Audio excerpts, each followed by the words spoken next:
pembelajaran yang tidak dilakukan di kelas dengan cara kita berinteraksi dengan sesama itu menurut saya sih sangat diperlukan. Sayang banget kalau masih mahasiswa pulang kampus kosan sayang banget menurut saya gitu. Saya melihat teman-teman dari MIPA itu cukup punya analytical thinking yang kuat, apalagi di Unpad ya. Anda kalau ketika tidak berorganisasi, nanti ujungnya di Anda akan, ya kalau saya melihat ya akan nyesel, Bos.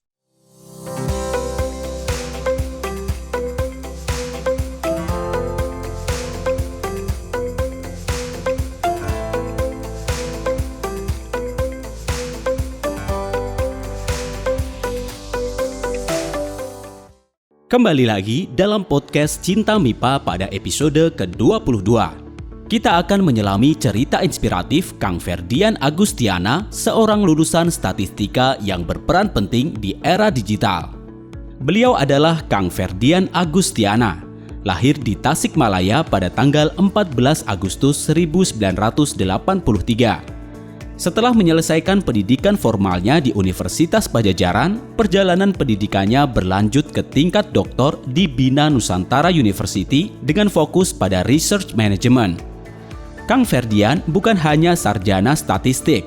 Ia meraih Magister of Applied Statistics di Universitas Padjadjaran pada tahun 2010 dan melanjutkan pendidikan nonformal di Digital Leadership Academy Tsinghua University pada tahun 2021 serta Data Science Bootcamp di Purwadika Startup and Coding School pada tahun 2019. Setelah menyelesaikan pendidikannya, Kang Ferdian berbagi pengetahuannya sebagai dosen tamu di Universitas Muhammadiyah Tangerang pada tahun 2012 hingga 2016. Namun, yang membuatnya semakin menarik adalah peran utamanya sebagai direktur di PT Angkasa Pura Sarana Digital sejak tahun 2019.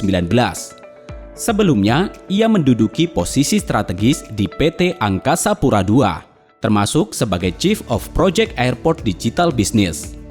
Kang Ferdian bukan hanya seorang statistikawan, tetapi juga seorang pemimpin yang terampil.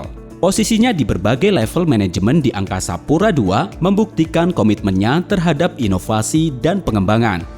Ia tidak hanya memahami angka-angka, tetapi juga bagaimana menerapkannya dalam dunia digital. Dengan kombinasi pendidikan statistika dan pengalaman di dunia digital, Kang Ferdian Agustiana adalah teladan bahwa data, statistik, dan digitalisasi dapat menjadi kekuatan yang mendukung kesuksesan. Mari kita ikuti kisah lengkapnya hanya di Cinta MIPA. Assalamualaikum warahmatullahi wabarakatuh. Selamat malam Bapak Ibu dan rekan-rekan mahasiswa. Salam. Om Swastiastu, Namo Buddhaya, salam kebajikan untuk kita semua. Perkenalkan, nama saya Muhammad Riyad Firdaus, mahasiswa program studi ilmu aktuaria 4. Pada kesempatan kali ini, saya akan memandu jalannya acara Cinta MIPA episode ke-22. Cinta MIPA, cerita interaktif alumni FMIPA Unpad. Dalam era digital, statistika menjadi pilar utama dalam membentuk fondasi transformasi. Dengan kemampuannya untuk mengurai data menjadi informasi yang berarti, di setiap klik dan di setiap jejak digital, terdapat peran-peran statistika di dalamnya. Oleh karena itu, pada perbincangan kali ini, kita akan membuka wawasan tentang bagaimana statistika bukan hanya sekedar analisis, tetapi juga sebagai kunci pembuka untuk menuju peluang baru dan inovasi baru di dalam ranah digital. Oleh karena itu, pada malam kali ini, telah hadir bersama kita Kang Ferdian Agustiana atau biasa disebut dengan Kang Ferdian. Kang Ferdian Agustiana saat ini menjabat sebagai Direktur di PT Angkasa Pura Sarana Digital. Beliau menempuh pendidikan S1 di program studi statistika FMIPA Unpad, memperoleh gelar Master di Magister of Applied Statistics Unpad, serta memperoleh gelar Doktor di Research Management dari Bina Nusantara University. Kang Ferdian juga pernah mengikuti kegiatan non-formal education seperti yang diselenggarakan oleh Tsinghua University dan Purwadika Startup and Coding School.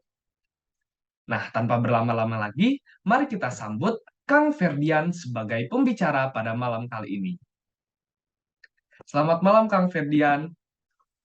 Assalamualaikum, selamat malam, Kang Moderator, Kang Riyad, Pak Dekan, Pak Wadek, dosen, dan rekan-rekan semua alumni. Terima kasih.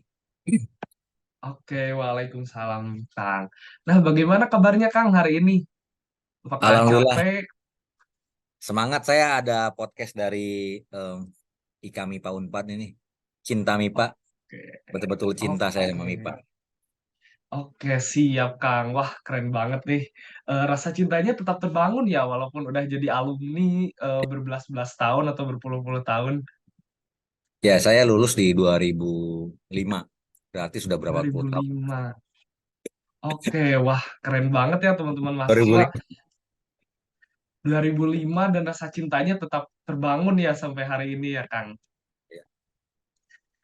Oke, oke Kang. Mungkin untuk mengingat kembali nih masa-masa mahasiswa dari Kang Ferdian ini, boleh dong diceritain Kang kayak dulu pas mahasiswa itu kayak belajar apa aja sih atau ikut kegiatan organisasi apa, lomba apa yang menurut Kang Ferdian itu menarik gitu buat diceritain ke teman-teman mahasiswa. Oke, baik. Kang Riyad, saya coba akan cerita secara gamblang ya. Memang ini banyak juga nih saksinya. Ada teman saya, kalau saya tidak salah, ada Pak Kang Bowo juga jadi hadir. Terus teman-teman di sini ada dosen saya, eh, Dr. Yudi, Dr. Gumgum, Bang, Oke, dosen saya nih. Pak Gumgum nih yang ngebantu tesis saya waktu itu. Saya sambil kerja, Pak Gumgum, bantu pisan lah. Jadi saya S1 2001 ya. 2001 tuh Jatinangor nggak seperti yang sekarang lah. Sekarang itu hmm, akses dari kita untuk mengakses informasi cukup mudah menurut saya ya. Dulu tuh belum ada laptop, ada beberapa, hanya kita kalau mau pakai komputer tuh di lab. Saya inget banget karena saya dulu pernah jadi asisten oke, lab juga gitu. Nah, tahun 2001 ikut organisasi di himpunan, lalu ikut di, kalau tidak salah saya pernah juga ikut di BEMIPA ya. Nggak lama. Hanya yang saya sesalkan, saya tidak mengikuti sampai di jenjang di universitas untuk Kema atau BEM. Tapi memang itu menjadi, menurut saya, organisasi di luar, organisasi kampus itu sangat perlu menurut saya, apalagi kalau ada namanya HMI atau apapun lah. Tapi itu memperkuat jejaring, membuat aksesibilitas kita ke depannya gitu loh. Selain kita untuk melakukan pembelajaran di kelas ya, atau by online ya, tapi pembelajaran yang tidak dilakukan di kelas dengan cara kita berinteraksi dengan sesama, itu menurut saya sih sangat diperlukan, apalagi kalau sekarang udah levelnya udah kerja gitu atau berusaha. Itu sih menurut saya.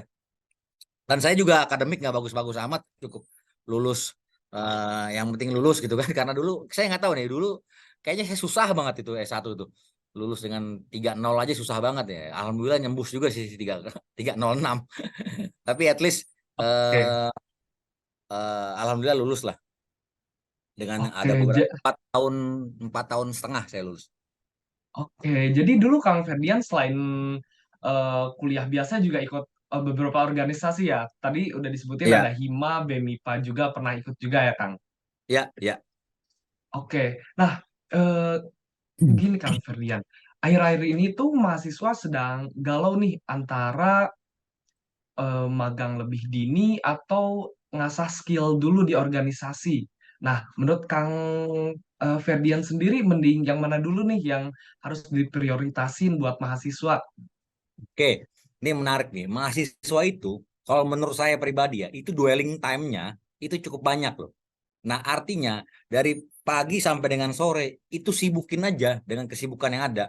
Itu pembelajaran kita bagi, habis itu organisasi kita bagi. Kalaupun magang, ambil aja gitu. Kalau menurut saya pribadi ya, karena kesempatan itu eh, datangnya nggak akan 2 kali gitu. Kita kalau sudah waktunya sudah habis ya, gitu nggak bakal datang lagi gitu. Menurut saya sih, karena ya, Anda kuliah dari jam 8 sampai jam 10, atau nanti lagi ada lagi di jam 1 sampai dengan jam 3 misalnya. Nah, dwelling time ada tuan dari jam 10 sampai dengan jam 12 gitu kan. Itu Anda isi dengan organisasi atau model berdiskusi secara kelompok gitu, apapun lah. Nah, mekanisme dengan magang pun bisa diambil menurut saya gitu. Itu sih menurut saya sih, kalau Anda bisa melakukan secara paralel, very good ya. Walaupun dalam mekanisme SKS sebenarnya kan kalau satu SKS itu sekitar 45 menit ya. Berarti 21 SKS Anda sudah harus belajar 45 menit di kelas, diskusi dan di rumah gitu. Nah, kalau Anda lakukan itu dengan sangat ketat sekali itu, nggak akan juga punya waktu yang sangat luang. Tapi itu pinter-pinter kalian loh untuk melakukan satu membalance antara belajar dan organisasi dan berhubungan interaksi dengan pihak berelasi gitu. Karena sekarang aja saya kerja sampai malam nih, belum pulang nih. Nah, kalau sayang banget kalau masih mahasiswa pulang kampus kosan sayang banget menurut saya gitu. Oke, jadi selagi jadi mahasiswa ya Kang, jadi manfaatin aja ya Kang, kayak selain organisasi kalau bisa ambil magang, ambil juga ya, selagi itu masih dalam jangkauan kemampuan kita ya Kang, dalam mengelola akademik juga. Ya, Oke. betul, betul, Nah, betul. oke Kang. Nah, mungkin gini Kang, sekarang itu banyak mahasiswa yang lebih memilih jadi mahasiswa kupu-kupu dengan alasan kesehatan mental, Kang. Jadi katanya ikut organisasi itu malah bikin capek lah, akademik jadi terganggu lah. Nah, menurut Akang sendiri, pandangan terhadap hal itu tuh gimana, Kang? Kayak ataukah kayak hal itu berlebihan aja? Jadi mending sebagai mahasiswa jadi ambil aja sebanyak-banyaknya gitu, Kang. Nah, menurut Akang sendiri gimana? Nah, Terkait ini ya. dengan kesehatan mental dengan kesibukan mahasiswa nih, Kang. Ya, eh, itu yang saya nggak ngerti sekarang tuh cara teman-teman itu menurut saya sih. Jadi gini, saya tuh selalu menyadur quote-nya dari Prof. Renal Kasali ya. Kita ini Gen Z ini sama seperti strawberry generations gitu. Jadi kalau strawberry generations itu kalau kita pecah, kita kupas itu fragile gitu. Nah, jangan sampai kita seperti itu gitu. Jadi eh, karena mungkin pengaruh media sosial ya, ekspektasi kita sudah di mana gitu, kita sampai di mana. Jadi kita selalu membandingkan dengan orang lain. Nah, itu menurut saya sih nggak perlu lah. Kita kalau kata kaum sofis itu dunia ini apa namanya akan berjalan pada fase dan masanya gitu. Jadi nggak perlu terburu-buru juga. Yang penting kita jalanin gitu. Kan saya suka baca-baca buku filsafat ya. Kaum sofis tuh melakukan seperti itu gitu untuk biar kita cepet tetap bahagia, tetap bisa mengerjakan satu yang lebih baik. Nah, kalau lihat fenomena teman-teman mahasiswa apa namanya depres gitu, saya nggak apa menurut saya eh, pengaruh media sosial kali ya, pengaruh media sosial menurut saya. Dia melihat orang lain begini, dia membandingkan dengan dirinya gitu. Menurut saya jangan terlalu banyak main medsos deh. Cukup cukup buka-buka detik gitu atau buka apa gitu. Tapi boleh lah kalau untuk ngambil manfaat dari sana. Jadi hati-hati eh, dengan statement generasi strawberry atau strawberry generations kita yang cukup fragile. Nah itu eh, hati-hati banget. Kita kesehatan mental perlu kita jaga. Ya artinya belajar secukupnya, bermain secukupnya, berorganisasi secukupnya gitu. Cari teman sebanyak-banyaknya. Udah itu sih kalau kunci dari saya ya. Oke, wah jadi intinya seimbang aja ya Kang. Seimbang tapi kalau Ya, masalah temen baiknya cari banyak-banyak ya Kang oh ya buat cari banyak relasi. dong. Iya, cari banyak. Oke, Kalau saya ya, ya oke Kang siap. Nah, untuk ini Kang, selama kuliah sendiri selain sebelum kita masuk ke tentang akademik nih, nah ada gak sih kayak sesuatu di kuliah, baik itu organisasi atau lomba atau apapun, yang paling berkesan nih Kang, yang sampai sekarang itu gak bisa dilupain, sampai sekarang udah kerja juga jadi masih membekas gitu. jadi saya itu ada namanya di statistika itu teori statistika itu saya pernah ngulang itu susah banget menurut saya sih. Saya nggak tahu apa karena saya mungkin lu nggak sampai ya kepala saya, tapi at least beginilah. Jadi kalau teman-teman mahasiswa itu diberikan satu problem solving, kadang-kadang banyak ya dari kita para alumni yang menyatakan bahwa ini antara link and match antara akademik dengan dunia kerja sudah tidak link and match. Menurut saya sih itu Enggak juga itu. Itu sangat link and match. Ketika kita diberikan suatu problem oleh pengajar kita atau dosen kita gitu kan, dari problem, ujian maupun kuis atau apapun, kita sebenarnya dilatih untuk problem solving gitu. Ya, diketahui apa dulu problemnya gitu kan, diketahui, ditanya gitu kan, habis itu dijawab. Nah, itu sebenarnya itu ngelatih problem solving kita di dalam pekerjaan gitu. Itu menurut saya loh. Jadi ada beberapa yang mengkritisi bahwa akademik itu sekarang sudah mulai bias, sudah tidak match dengan pekerjaan. Tapi enggak, itu memang melatih kita untuk problem solving di dalam dunia pekerjaan. Karena gini, eh, kita untuk mata kuliah misalkan kalkulus 1 sampai dengan kalkulus 3 gitu kan. Itu kan sampai dengan, kalau nggak salah tuh integralnya sampai level 3 tuh ya, membuat satu volume ya. Nah, itu kan ngelatih kita untuk berlogik kan.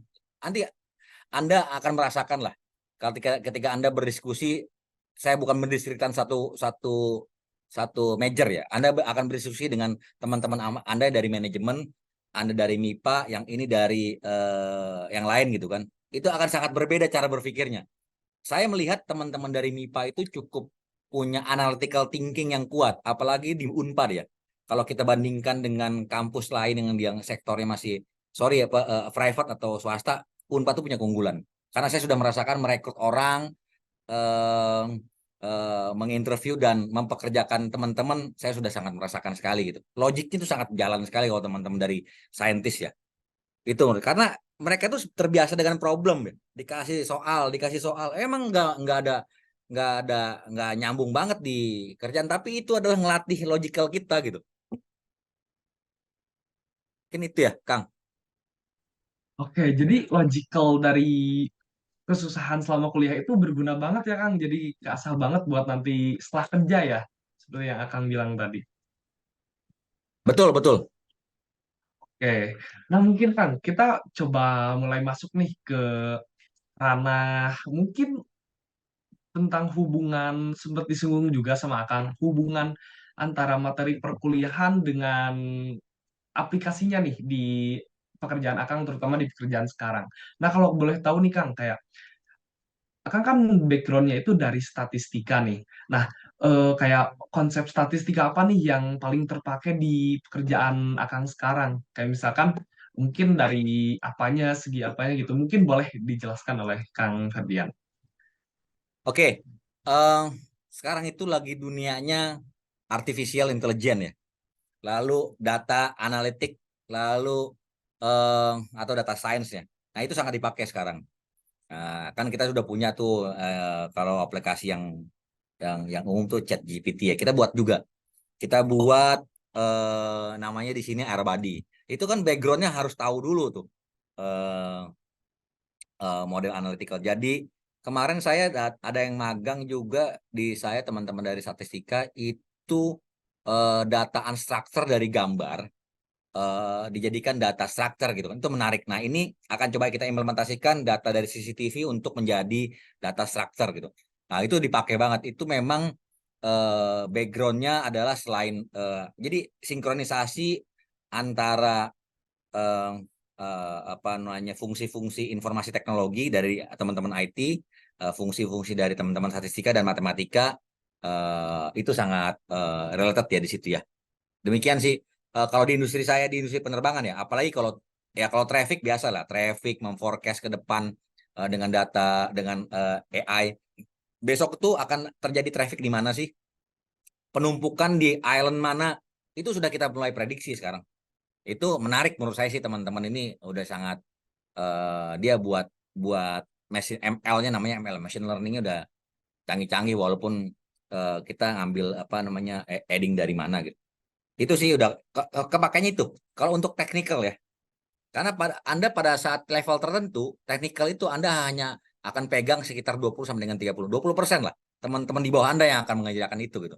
Tapi kalau kita baru masuk ya memang harus technical banget, coding apa segala macam. Demikian.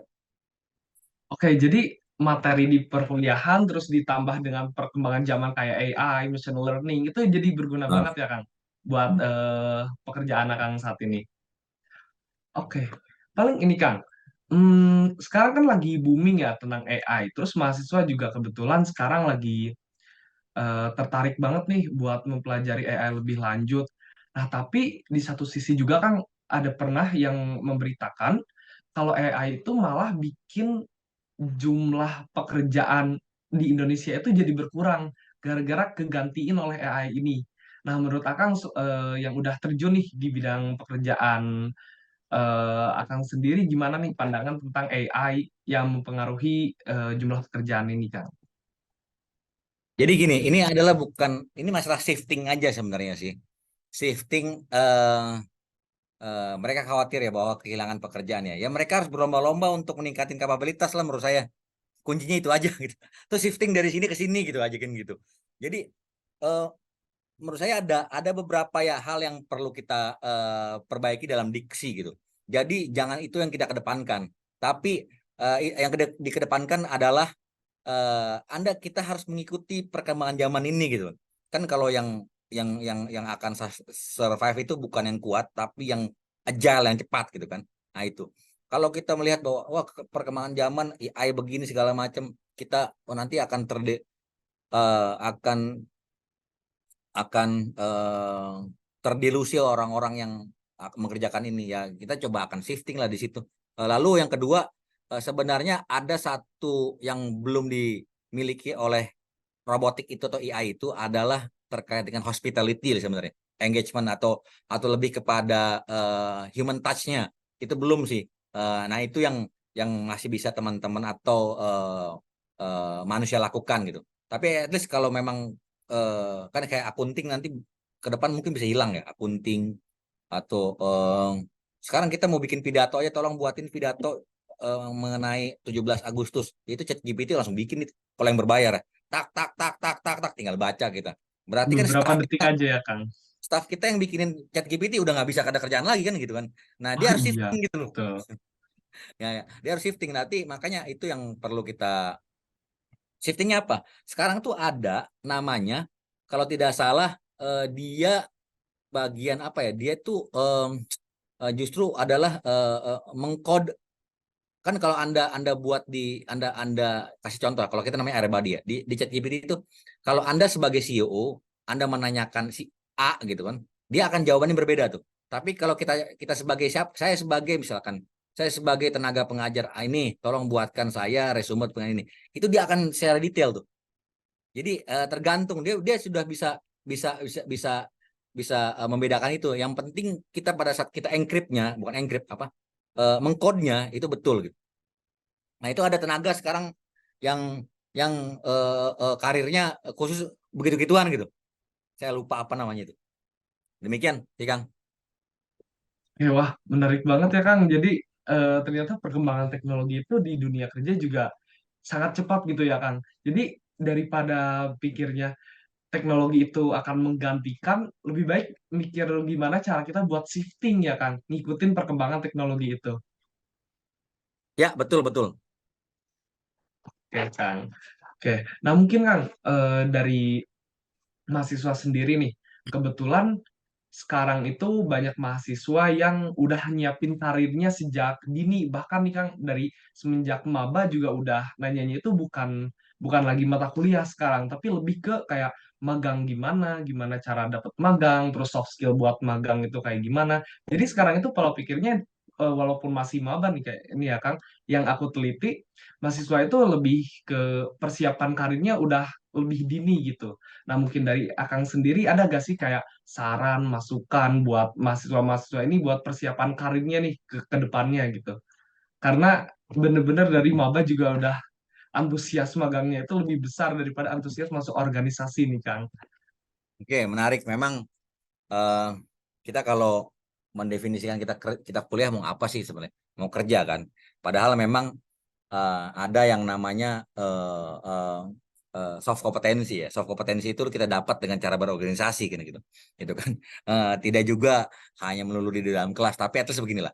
Eh, yang perlu kita kedepankan kepada mahasiswa menurut saya pribadi adalah jiwa, ada dua kan sebenarnya. Apakah kita akan menjadi entrepreneur atau menjadi berkarir dalam satu company ya. Dalam satu company itu kita harus punya namanya intrapreneurship gitu menurut saya. Intrapreneurship itu adalah kita mengelola perusahaan, kita di dalam perusahaan itu punya jiwa-jiwa entrepreneur, walaupun sebenarnya kita sebagai karyawan gitu. Jadi kita mempunyai engagement kepada company, sehingga company itu menjadi besar. Ketika besar, timbal balik kepada karyawannya juga bagus. Jangan lagi paling banyak banget kita nih. Dikit-dikit bos kita marah nih, wah komen di media sosial. Menurut saya sih, eh, kalau teman-teman udah pernah baca buku Grit ya, ini saya kasih tahu nih, Grit nih. Buku Grit ini kan buku Grit ya. Grit karangan siapa nih? Angela Duckworth ya. Itu kuncinya adalah ketabahan ya menurut saya. Yang sampai dengan di ujung itu dia ceritanya mengenai Akmil di US. Akmil di US. Bukan orang pinter, bukan orang IQ-nya tinggi, tapi orang yang mempunyai kepintarannya biasa saja, tapi punya ketabahan yang tinggi, dia sampai dengan di ujung dia berhasil. Nah, itu aja. Jadi kalau teman-teman punya intelektualnya bagus, cara berkomunikasinya bagus, apa namanya, hard kompetensi, soft kompetensi bagus, tinggal tabahnya aja. Tabahnya. Kan kalau kita berharap punya intan,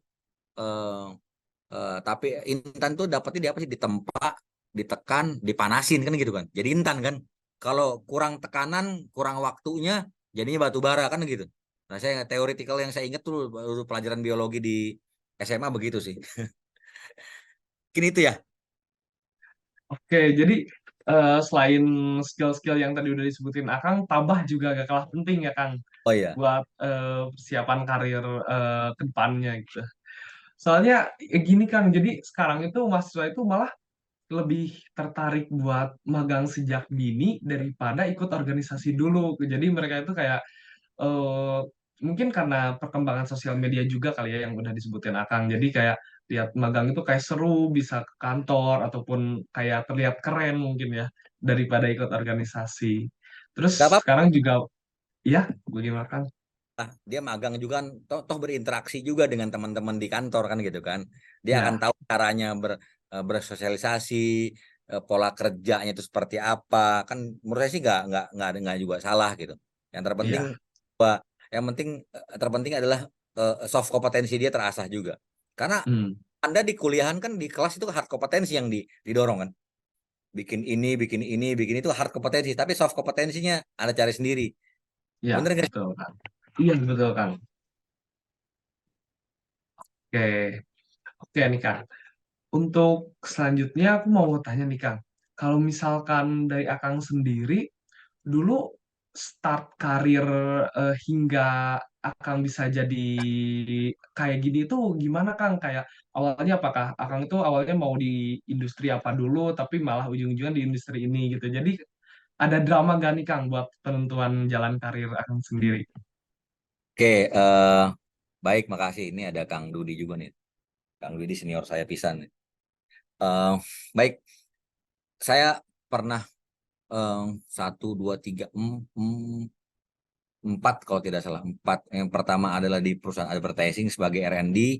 Lalu saya pernah di perbankan juga, Bank BRI. Lalu saya pernah di perusahaan apa ya namanya, logistik juga. Sekarang baru sekarang ya. Eh, Drama sih enggak ya. Saya coba cari yang terbaik sampai dengan titik tertentu. Oke, saya akan berkarir di sini gitu kan. Selagi masih muda, kalau saya ingat banget quote-nya siapa, pendiri Alibaba tuh siapa? Lupa saya. Jack Eh Ma bukan Kang? ya, Jack Ma itu dibilang begini, sampai Anda umur 30, Anda bekerja di perusahaan kecil. Karena kenapa? Anda akan berdiskusi dengan CEO Anda. Jadi Anda akan tahu bahwa ini perusahaan ini akan kemana gitu kan. Eh, Ya, saya sangat ingat banget, setelah Anda di atas 30 tahun baru Anda tetapkan karir Anda ingin di mana. Kalau saya sih ingat banget quote-nya dia. Nah, eh, saya di awal itu perusahaan saya kecil, namanya Dwi Sapta kalau salah, sekarang udah cukup besar ya.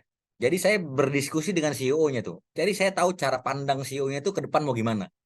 Enggak. Kalau Anda di perusahaan besar, Anda sampai dengan layer tertinggi, top di atas, Anda akan sulit karena di atas Anda ada supervisor, ada manager, vice president, senior vice president, ada deputy, ada direktur, panjang kan. Anda sampai diskusi ke atas akan sangat sulit gitu kan.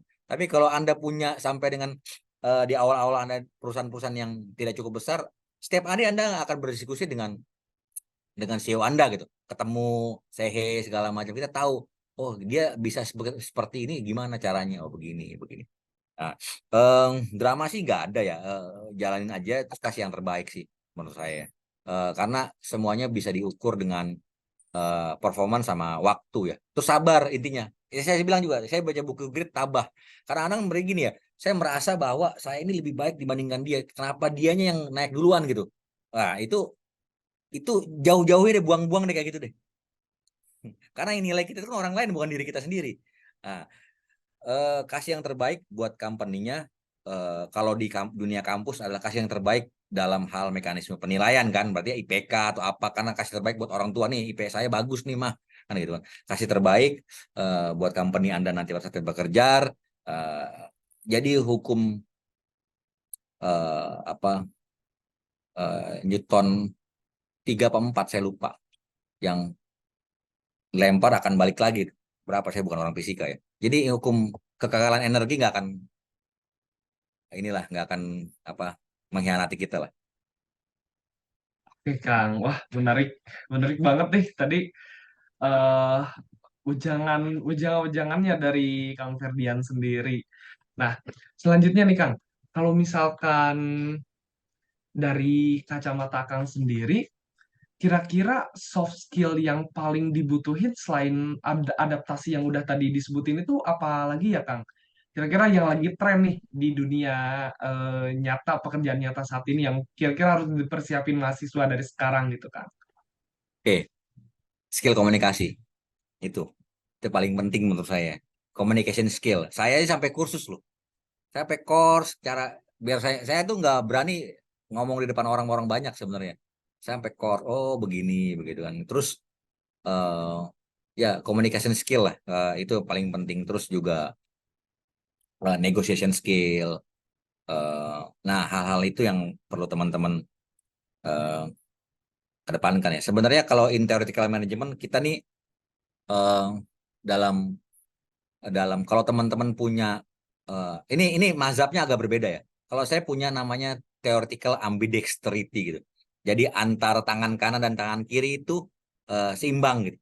Kalau teman-teman boleh browsing ada ambidexter, antara eh, kalau dalam company itu eksplorasi dan eksploitasi. Nah, teman-teman punya punya skill set itu cakep banget sih menurut saya.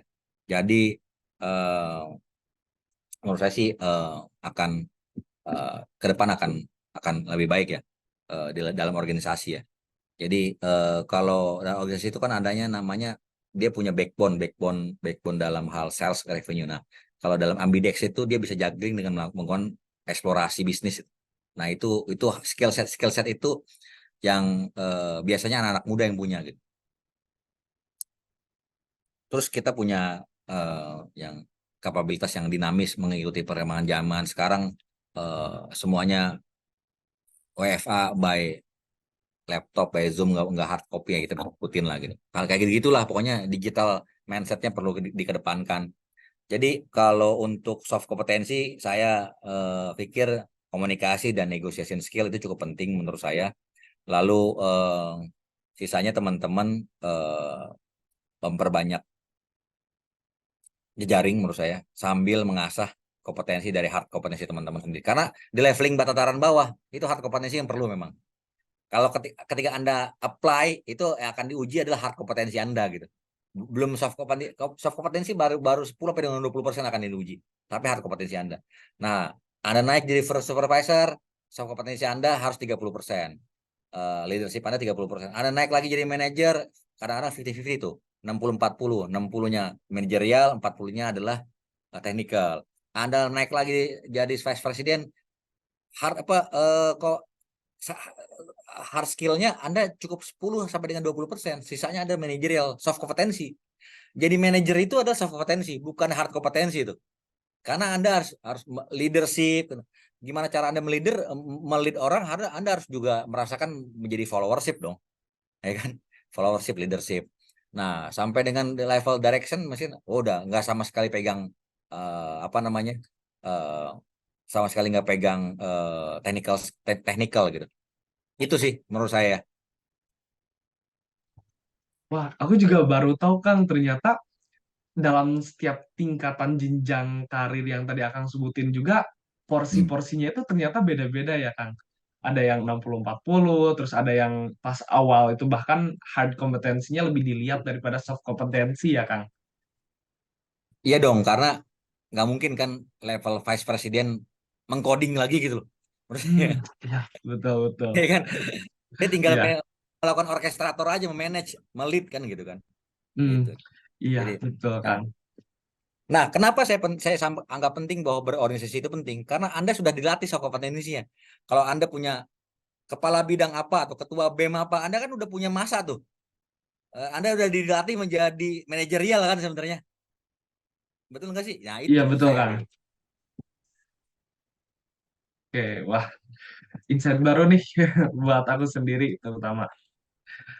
Oke, nah ini Kang, kalau misalkan tadi masih nyambung sih Kang, tentang skill dan juga organisasi.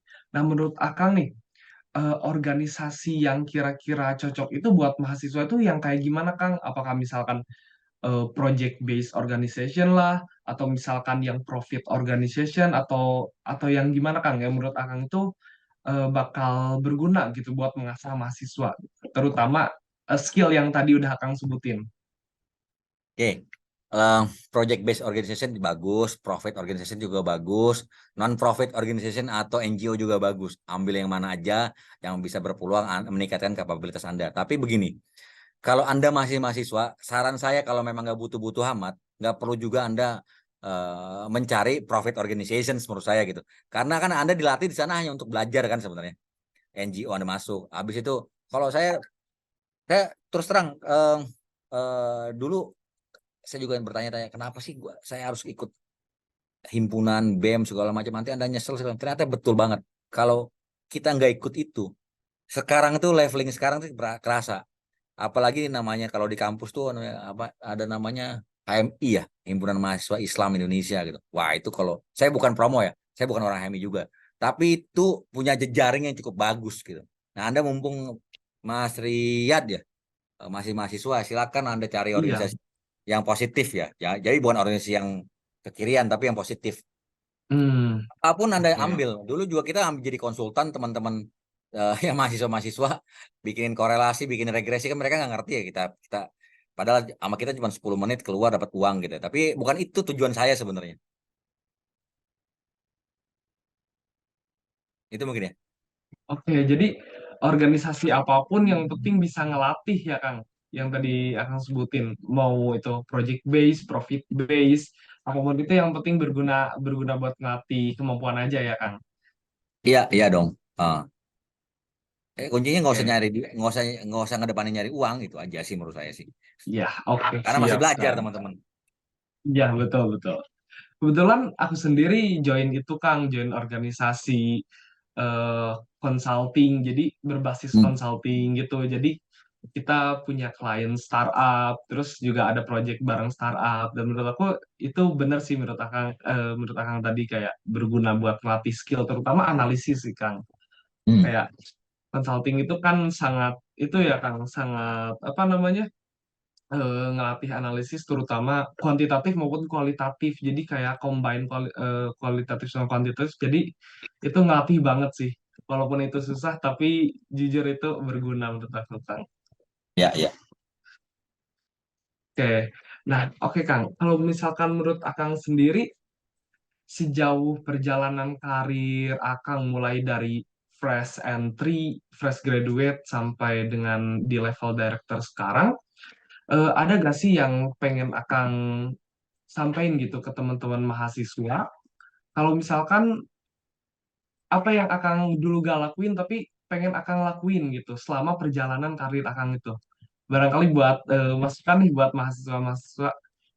Oke, saya sedikit masukan buat teman-teman mahasiswa. Artinya begini, kalau tugas Anda belajar pastilah ya kan, karena mahasiswa itu adalah tugasnya belajar gitu kan. Tapi ada satu tugas yang sebenarnya sunnah muakkad itu, artinya apa? Ada berorganisasi. Saya lagi-lagi, Anda kalau ketika tidak berorganisasi, nanti ujungnya di Anda akan, ya kalau saya melihat ya akan nyesel, Bos. Akan nyesel. Karena disitulah adalah ajang Anda melakukan interaksi, berdiskusi, berbelajar berpolitical, semua belajar di situ semua. Itu sih sebenarnya. Itu isi kunci dari saya. Lalu untuk problem solving ya, saya sedikit ini mungkin ada, mohon maaf nih ada dosen-dosen juga dari teman-teman dosen. Jadi kita nih sangat terbiasa diberikan satu problem, tolong Anda kerjakan menggunakan analisa ini gitu kan. Betul nggak sih? Nah, kalau Iya, betul Kang. yang dilakukan ternyata di pekerjaan itu ini ada setumpuk apa data yang sangat melimpah gitu. Silakan Anda analisa, lakukan data ini bermanfaat dengan buat corporate apapun, karena biasanya leader-leader itu nggak tahu statistika ya. Yang penting ini bermanfaat, divisualisasikan, bermanfaat untuk corporate. Nah, biasanya yang alumni-alumni atau yang masih magang itu pada bingung tuh. Karena dia biasa disuapin, Bos. Lakukan analisa ini dengan katakanlah multivariat, dengan analisis regresi, dengan SEM atau apapun gitu kan. Oh Atau iya, ya kan? Kan di soalnya udah ada tuh, ya kan? Nah, nanti mungkin kalau saya jadi dosen, nah ini ada data Anda olah lah, mau gimana caranya gitu. Nah, itu biasanya banyak bingung tuh. Nah, karena latih sense itu teman-teman perlu latih menurut saya. Karena jangan sampai nanti teman-teman di Anda jurusan aktoria, Anda jurusan apa? Masuk sini ini ada sebagian data coba Anda olah. Pada kebingungan kan kesian juga. Tapi sebenarnya kalau di-guide sedikit teman-teman udah pada eh, hebat lah. Saya sih acungin jempol dari teman-teman IPA Unpad ya, alumninya. oke, wah menarik banget Kang.